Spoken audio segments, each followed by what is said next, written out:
Muy buenas noches, queridos amigos y amigas que nos acompañan una vez más, como todos los viernes, en este su programa Pregúntale a tu abogado. Esta noche vamos a abordar un tema eh, que es muy importante porque se va a tratar sobre la codificación en materia de familia. Tenemos algunos estados en la República Mexicana que ya han abordado este tema, tienen ese ordenamiento jurídico y que son unos cuantos estados los que cuentan con este tipo de leyes. Para ellos contamos esta noche con el magistrado por Ministerio de Ley, el licenciado José Luis Zabaleta Robles. Señor magistrado, gracias por venir. Al contrario. Muy buenas noches. Buenas noches, abogado. A nombre del diputado Jorge Gaviño Ambriz, bienvenido, gracias por aceptar la invitación. Y pues bueno, pues el magistrado José Luis Zabaleta es magistrado de la Quinta Sala Familiar del Tribunal Superior de Justicia del Distrito Federal y pues nos va a dar sus comentarios precisamente sobre el tema hacia una codificación en materia de familia o un código familiar. Son muchas las figuras que se encuentran incluidas en el Código Civil del Distrito Federal que se refieren a la materia de familia. También en el Código de Procedimientos Civiles se encuentran reguladas algunas de estas figuras. Pero, magistrado, ¿cuáles son los orígenes del derecho de familia en el mundo y en México? Con mucho gusto, pero déjeme decirle que en primer lugar quiero agradecer al diputado, al hermano Jorge Gaviño Ambriz, por darme esta oportunidad de estar con ustedes y de invitarme en este programa que sé que es de mucha utilidad para la sociedad del Distrito Federal, y con ello lo felicito por su actividad que está desarrollando, porque esto significa que de alguna manera está rindiendo cuentas a la ciudadanía, a la gente que votó por él. En segundo término ya pasaré a responderle su pregunta, licenciado. Sí, magistrado. La materia del derecho familiar tiene sus antecedentes históricos desde la antigüedad, desde la sociedad romana antigua. Ya existían esas relaciones en las comunidades, en las gens. Quien ejercía la autoridad en esas comunidades era el pater familias. Por eso ya desde las 12 tablas se empezó a regular las relaciones familiares y el tema de sucesiones. Posteriormente, al pasar el tiempo en la Edad Media, se codificó una legislación con Justiniano, el Corpus Juris Civilis, que también se conocía como las pandectas. Posteriormente, el derecho fue evolucionando y los españoles tomaron ese bagaje de la cultura romana y de alguna manera del derecho germánico. Fue así como nosotros, los mexicanos, también abrevamos en esa cultura jurídica. Por eso nuestro derecho mexicano tiene sus antecedentes en el derecho romano, en el derecho español y en el germánico. El derecho familiar siempre había formado parte del derecho civil, como otras ramas del derecho. Sin embargo, nuestras codificaciones de los siglos anteriores, concretamente de 1880 y 1884, respecto al Código Civil, ya regulaban la materia familiar, pero como una jurisdicción voluntaria, no lo tomaban como conflicto contencioso. Haciendo un paréntesis, perdón, sí. Para que nuestros compañeros, los cibernautas que nos están viendo, porque muchos de ellos son estudiantes, Qué bueno. ¿qué se entiende por jurisdicción voluntaria? Nosotros sí lo sabemos, pero claro que sí. ¿qué es una jurisdicción voluntaria? Sí, cómo no, pues este programa precisamente tiene como finalidad que toda la sociedad sepa qué es lo que hacemos los órganos jurisdiccionales, cómo trabaja un juez de lo familiar, un magistrado, cómo resuelve los asuntos, y por eso hay que explicarles con palabras sencillas, ¿verdad? Claro. La legislación de todo el mundo tiene regulado la jurisdicción voluntaria. Jurisdicción, pues es la potestad que el Estado le otorga a la autoridad que va a aplicar el derecho. Todos los jueces tienen jurisdicción. Entonces, voluntaria significa que no hay controversia. Por eso se dice jurisdicción voluntaria, que se tratan de trámites, pueden ser meramente administrativos, que necesitan la intervención de un órgano jurisdiccional, pero que no va a resolver ninguna controversia. O sea que es lo contrario de la jurisdicción contenciosa. O controversia, vamos a encontrar controversias del orden familiar, que más adelantito vamos a entrar a ese tema, en la cual pues hay una parte actora, una parte demandada y un conflicto, una litis. Así es. Sí. Entonces, esta regulación del derecho de familia la vamos a encontrar también en el derecho mexicano. Desde luego que sí, sí, de aquí en México, como yo le decía, en un principio no se había dado esa dimensión de los conflictos familiares, pero conforme fue pasando el tiempo y se fueron agudizando los problemas familiares, se vio nuestra sociedad en la necesidad de regular las controversias del orden familiar.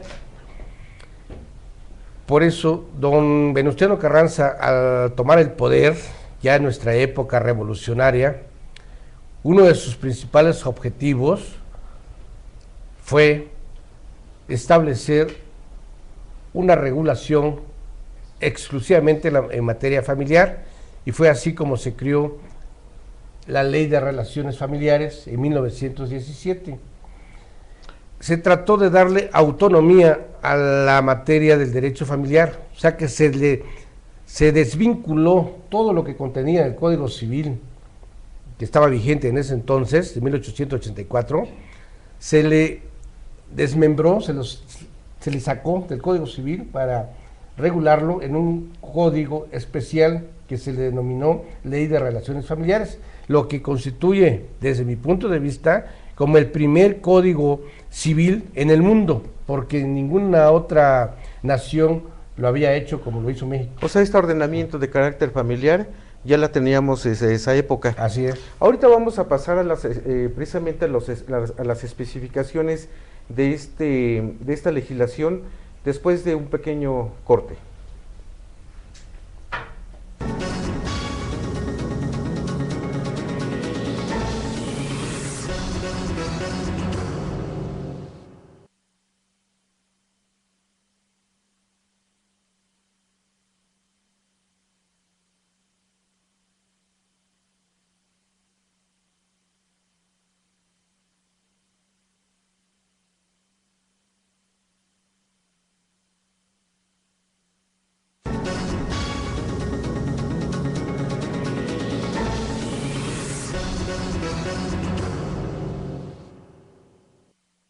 Bien, continuamos con el programa y pues estamos comentando precisamente con el magistrado sobre la ley de relaciones familiares, que es un antecedente, un ordenamiento de carácter familiar que no es novedoso, tiene figuras jurídicas que actualmente lo está regulando nuestro Código Civil.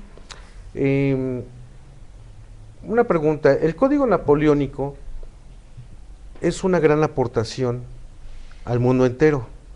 Entre ellas, un paréntesis, se encuentra la figura de la adopción. Y como mero comentario, Napoleón incorpora precisamente esta figura, pues porque no podía procrear con su esposa, pues no podía procrear, y precisamente por eso él crea esta figura, ¿es cierto? Sí, así es, efectivamente, la historia así lo señala, ¿verdad? Y afortunadamente, pues, ha dado buenos beneficios. La adopción es benéfico para aquellos niños que no encuentran una familia en donde desarrollarse, y ese es uno de los beneficios precisamente de la adopción, que ya con el Código de Napoleón, en la época del Estado moderno, se instituyó, y a partir de entonces se ha estado instituyendo en todo el mundo, ¿verdad? Pero pues aquí vemos que fue a la necesidad de un gobernante y no de los gobernados, ¿verdad? Sí. O sea, supuestamente debería de ser para la sociedad, pero bueno, aquí fue a la necesidad pues de este personaje. Doy la bienvenida a Jorge Cervantes, nuestro coconductor que se incorpora al programa, y bueno, precisamente vamos a tratar el tema de la codificación en materia familiar en el Distrito Federal, que como ya lo escuchaste, ¿no? Ya lo teníamos desde qué año, señor magistrado, la ley de Relaciones familiares. Pero eso fue un intento únicamente de la autonomía de derecho civil, pero desgraciadamente no quedó permanente, porque ya con la legislación del Código Civil de 1928 se volvió a incorporar nuevamente al Código Civil. ¿Tuvo vigencia? Entonces, sí, tuvo vigencia de 1917 a 1928, fue derogado en ese año, pero sí, para mi gusto, así se hubiera quedado. Se abrogó y todas las figuras se incorporan al Código sí, Civil. Porque se ha luchado por grandes tratadistas, teóricos y académicos también, como es el licenciado Julián Huitrón Fuentevilla, que es uno de los forjadores para que el Código Procesal Familiar se legisle en toda la República, en todos los estados de la República, ¿verdad? Y por eso, para mí, yo considero que debió haberse quedado vigente esa ley y no incorporarse nuevamente al Código Civil, lo que desde mi punto de vista fue un retroceso, lo que ya se había avanzado, esa autonomía del Código Familiar del Civil. Magistrado, muy buenas noches, amigos del auditorio, muy buenas noches. Como bien lo mencionó Mario, nos vamos reincorporando al programa. Veníamos de una reunión de carácter político en el norte de la ciudad, y con esto de las marchas sí, nos está desquiciado un poco. Magistrado, muchas gracias por aceptar la invitación y por estar en este programa. Este espacio es suyo. Muchas gracias. Siéntalo como su casa. El liceo Juan Mario Mondragón es quien me ayuda a conducir el programa, quien invita a especialistas en diversas materias.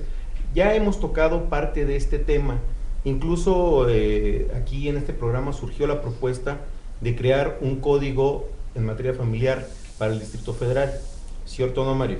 Sí, es una propuesta que en su momento se la comenté al diputado Jorge Gaviño Ambrís, precisamente con la ayuda y con el apoyo de diversos académicos de la Facultad de Derecho, pues de nuestra máxima casa de estudios. Usted bien lo comentó, el doctor Julián Huitrón Fuentevilla, pues es uno de los iniciadores, no nada más en el marco teórico, doctrinal, sino en la práctica. Tenemos varios estados de la República, no son más de 10, creo que son 7, 8, entre ellos está Morelos, Yucatán, Zacatecas, Hidalgo, Monterrey.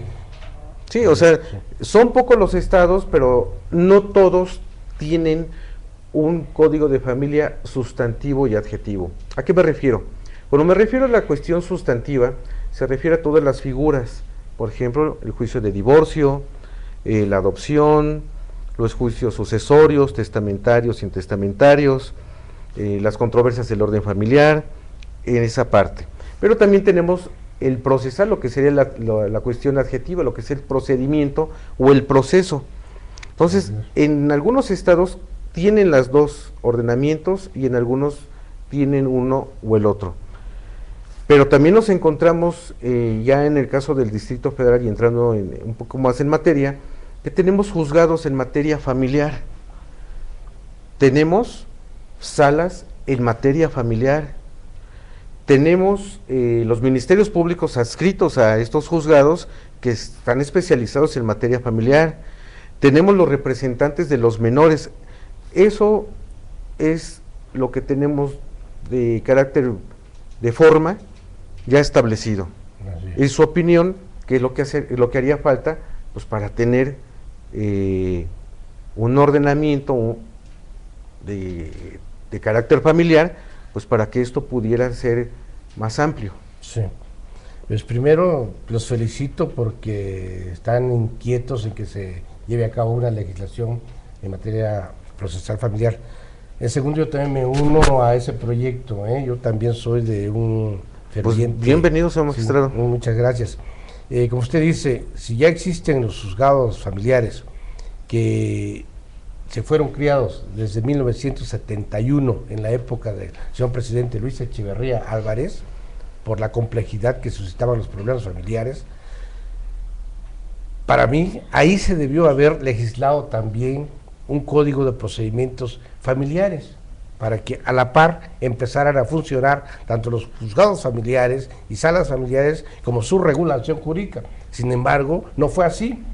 Se dejó que se siguiera aplicando en todas las controversias familiares o juicios contenciosos en materia familiar el Código de Procedimientos Civiles, como hasta la fecha se está haciendo, lo cual para mí fue un desatino, porque la materia familiar, como se dijo en esa declaración de principios, en esas iniciativas, es netamente emocional, justiciera, humanista, que no se puede confundir con las relaciones contractuales, civiles y mercantiles.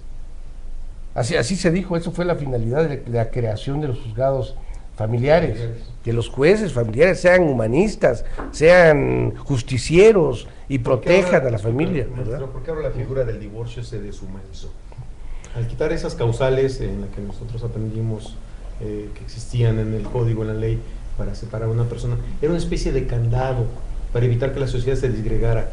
Era una especie de poner algunas limitantes a los consortes que tenían que cumplir con ciertos requisitos que pedían las causales para que procediese el juicio de divorcio. Ahora solo basta con que uno de los dos cónyuges lo pida, así la es. solución matrimonial se disuelve. Sí, no creo que el juicio de divorcio para mí no se deshumanizó, sino simplemente se trató de darle agilidad, de al procedimiento, darle solución a unas situaciones de hechos. Una Pues realidad cuando, social pues que sí, ya no estaba cuando pasando. los cónyuges pues ya no están conviviendo como personas decentes para sacar adelante la familia en cuestión de los hijos y en general cumplir con esa finalidad por el que fue creada la institución familiar, pues lo más conveniente es disolverlo, ¿verdad?, para evitar mayores conflictos y perjuicios a los hijos menores de edad sobre todo.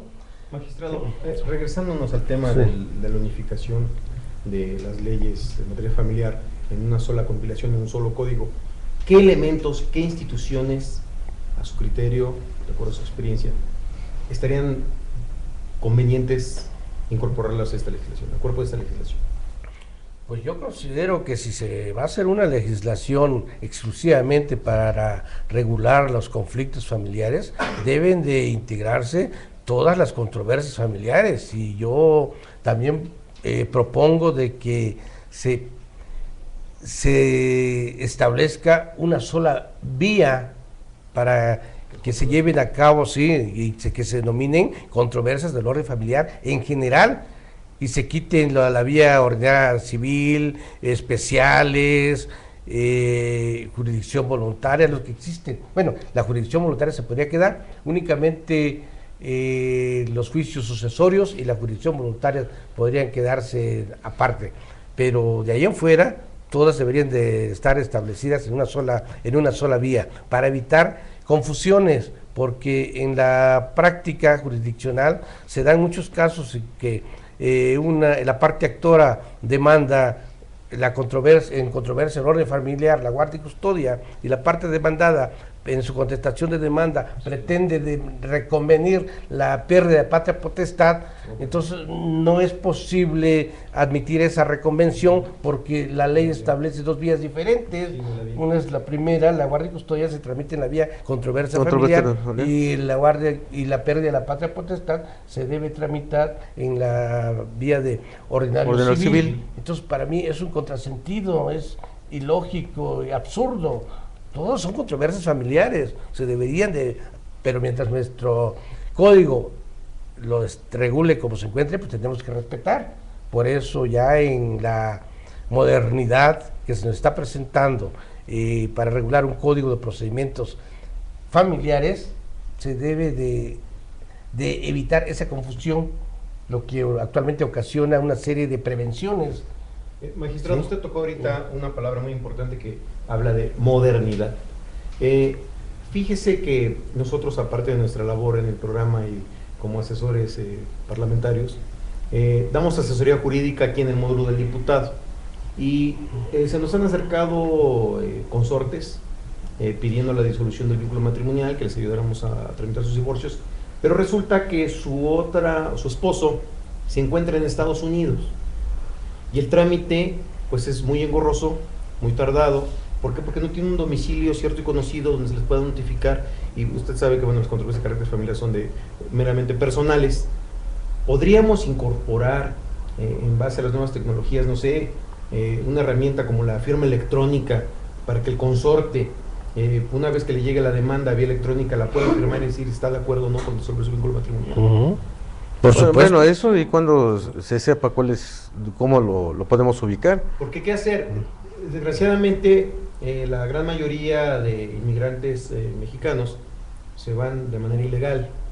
Luego entonces, ni en Estados Unidos hay un registro en donde se encuentran, en donde están, algunos están sin... Pero si les va sin bien, prestaciones de carácter. dudo mucho que quieran darse por notificados y contestar la demanda. Digo, sí sería una ¿Qué hacer opción, en ¿no? ese caso, magistrado, cuando una de las partes quiere el divorcio y la otra, bueno, pues está en Estados Unidos, digo, para poderlo agilizar? Sí, poder armonizar. pues actualmente existe la figura de la carta rogatoria, ¿verdad? Y si se conoce el domicilio que tiene el otro cónyuge en Estados Unidos, pues él tiene que notificar, y si no contesta la demanda, pues de todas maneras el trámite del divorcio sigue, continúa, y ya basta, ustedes saben que basta la voluntad de una de las partes para que se dé el divorcio, con eso. Ahora, respecto a la modernidad, pues ya que eso es lo que se trata, de incorporar precisamente la tecnología al nuevo procedimiento que se va a implantar, que se va a regular en el Código de Procedimientos Familiares que se está proponiendo en este foro. Pues a lo mejor tendría que haber un capítulo de las notificaciones, de que cuántos tipos de manera electrónica pues podría existir, ¿no? Tenemos en el Código Civil 4 libros. Dentro de esos 4 libros, si no me recuerdo, el primero y el tercero se refieren a las personas y a las sucesiones. Si nosotros pretendemos realizar una codificación de esta naturaleza, tendríamos que sustraer esos 2 libros, incorporarlos en este ordenamiento jurídico, pero recordemos que muchas de las del procedimiento está en el Código de Procedimientos Civiles. Entonces, ¿cómo amoldar los libros o las figuras que están en el Código Civil con el procedimiento que está en el Código de Procedimientos Civiles, si tenemos este tipo de figuras, o se aplicaría de manera supletoria? No es sencillo, porque, como usted lo acaba de comentar, tenemos las controversias del orden familiar, tenemos el juicio ordinario civil, y tenemos la jurisdicción voluntaria, no había ningún problema para ciertos casos. Y tenemos, por otro lado, los juicios sucesorios, y en los juicios sucesorios pues también es un tanto complejo, sobre todo por el tiempo que nos tardamos en llevarlos, y si las partes que están involucradas, las personas que tienen derecho a la masa hereditaria, van desapareciendo, van falleciendo, pues eso se va complicando un poco más. Que también tenemos que incluir un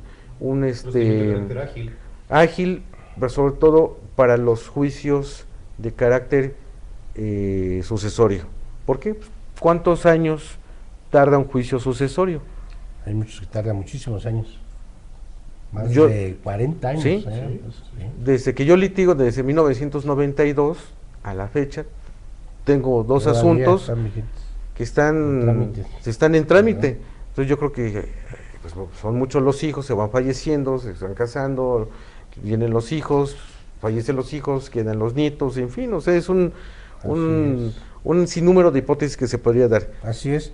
Por eso yo considero que debemos de aprovechar esta coyuntura que a la par del Código de Procedimientos Familiares también se debe de legislar en el aspecto sustantivo, un código de familia, ¿verdad? Y no se trata nada más de desprender el capítulo de las personas o del juicio sucesorio del Código Civil actual, sino de darle otra modalidad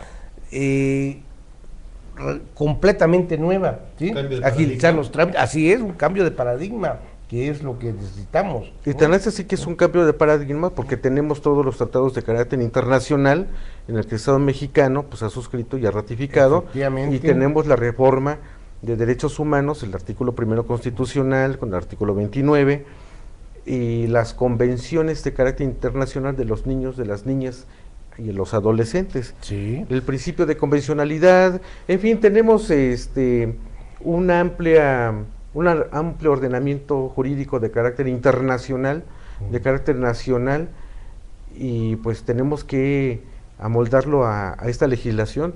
El nuevo Código de Procedimientos Familiares que se está proponiendo aquí debe de adaptarse a las normas internacionales y a las convenciones suscritas por el Estado mexicano.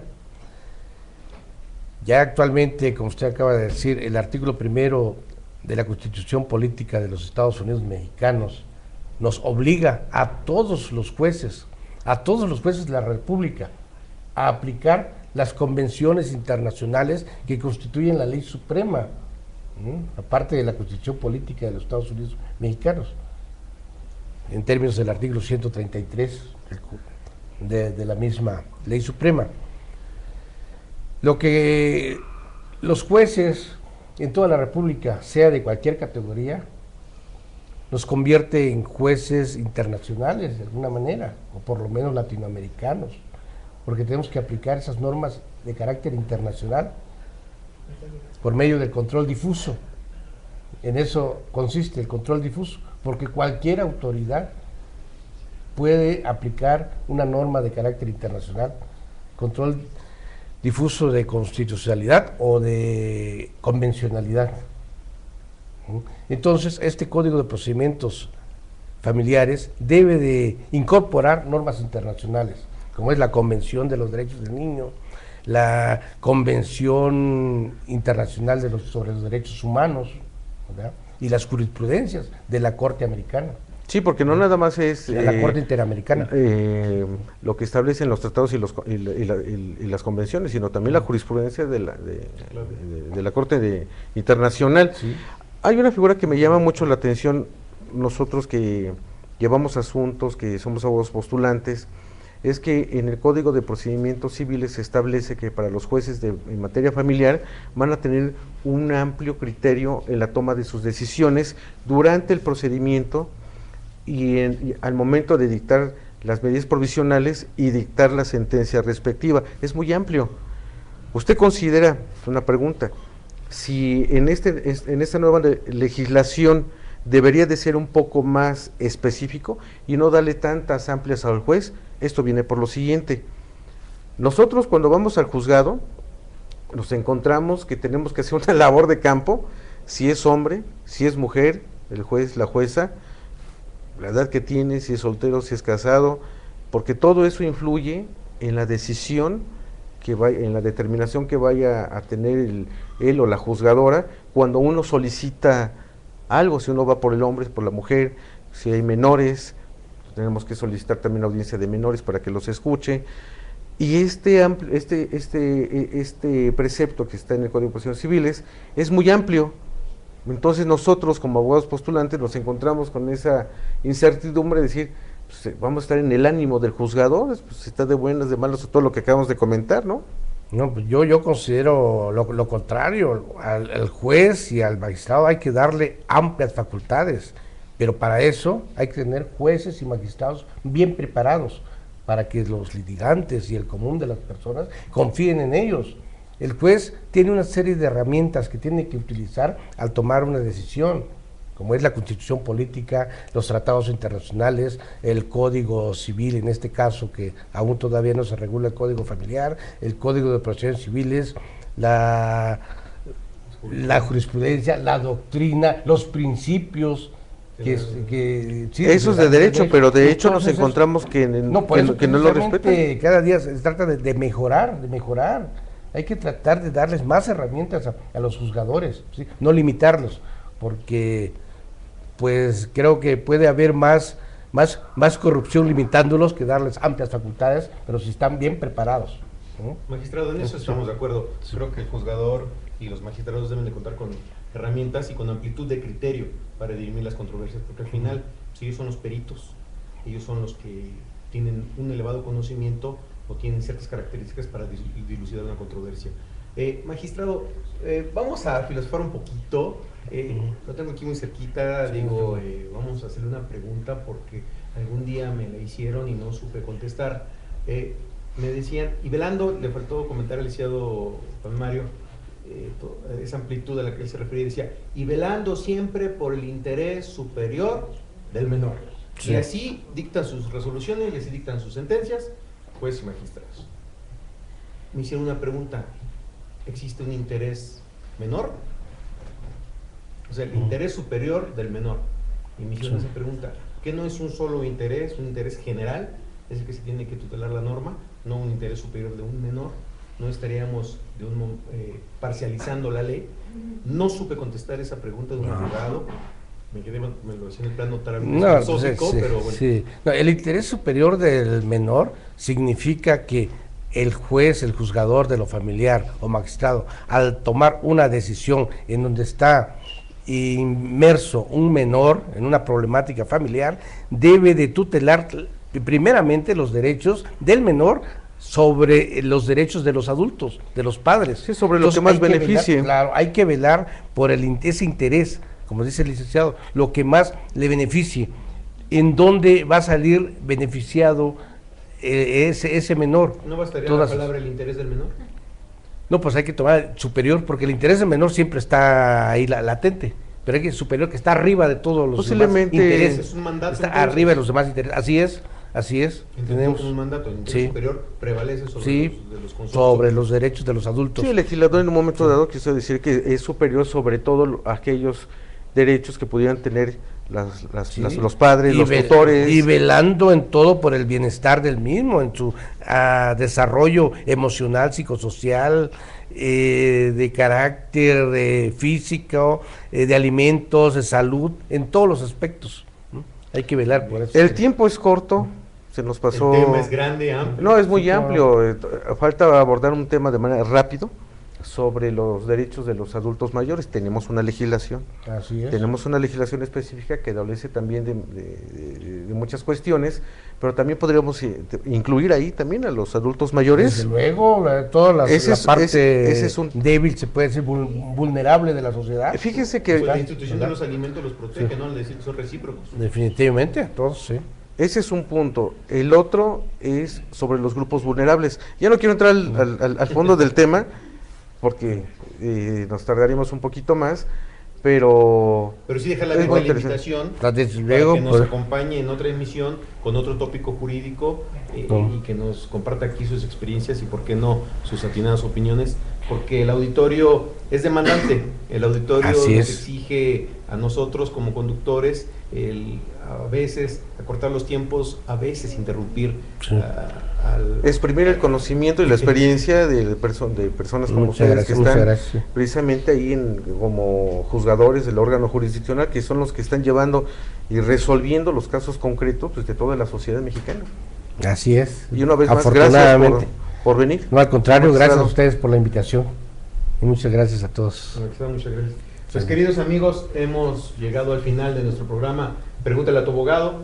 Ya lo sabe, ¿tiene usted alguna duda, alguna consulta? Pregúntele a su abogado.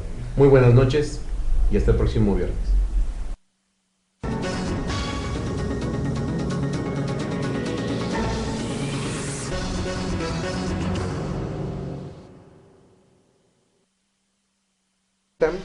Es magistrado de la Quinta Sala Familiar del Tribunal Superior de Justicia del Distrito Federal y pues nos va a dar sus comentarios precisamente sobre el tema hacia una codificación en materia de familia o un código familiar. Son muchas las figuras que se encuentran incluidas en el Código Civil del Distrito Federal que se refieren a la materia de familia. También en el Código de Procedimientos Civiles se encuentran reguladas algunas de estas figuras. Pero, magistrado, ¿cuáles son los orígenes del derecho de familia en el mundo y en México? Con mucho gusto, pero déjeme decirle que en primer lugar quiero agradecer al diputado, al hermano Jorge Gaviño Ambrís, por darme esta oportunidad de estar con ustedes y de invitarme en este programa que sé que es de mucha utilidad para la sociedad del Distrito Federal, y con ello, con Justiniano, el Corpus Juris Civilis, que también se conocía como las pandectas. Posteriormente, el derecho fue evolucionando y los españoles tomaron ese bagaje de la cultura romana y de alguna manera del derecho germánico. Fue así como nosotros, los mexicanos, también abrevamos en esa cultura jurídica. Por eso nuestro derecho mexicano tiene sus antecedentes en el derecho romano, en el derecho español y en el germánico. El derecho familiar siempre había formado parte del derecho civil, como otras ramas del derecho. Sin embargo, nuestras codificaciones de los siglos anteriores, concretamente de 1880 y 1884, respecto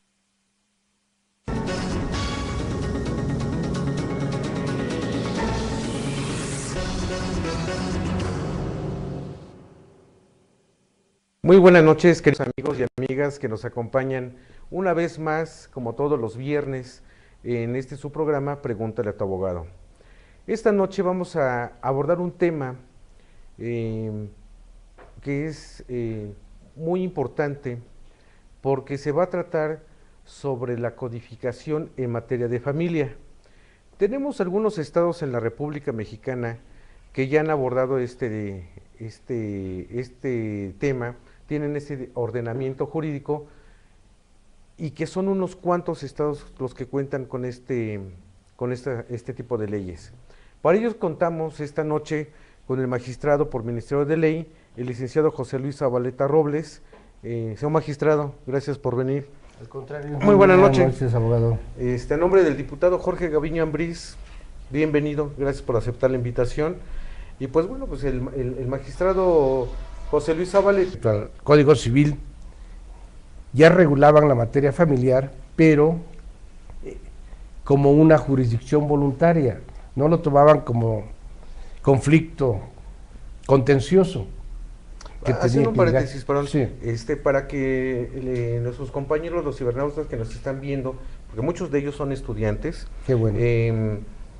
¿Qué se entiende por jurisdicción voluntaria? Nosotros sí lo sabemos, pero claro que sí. ¿Qué es una jurisdicción voluntaria? Sí, cómo no, pues este programa precisamente tiene como finalidad que toda la sociedad sepa qué es lo que hacemos los órganos jurisdiccionales, cómo trabaja un juez de lo familiar, un magistrado, cómo resuelve los asuntos, y por eso hay que explicarles con palabras sencillas, ¿verdad? Claro.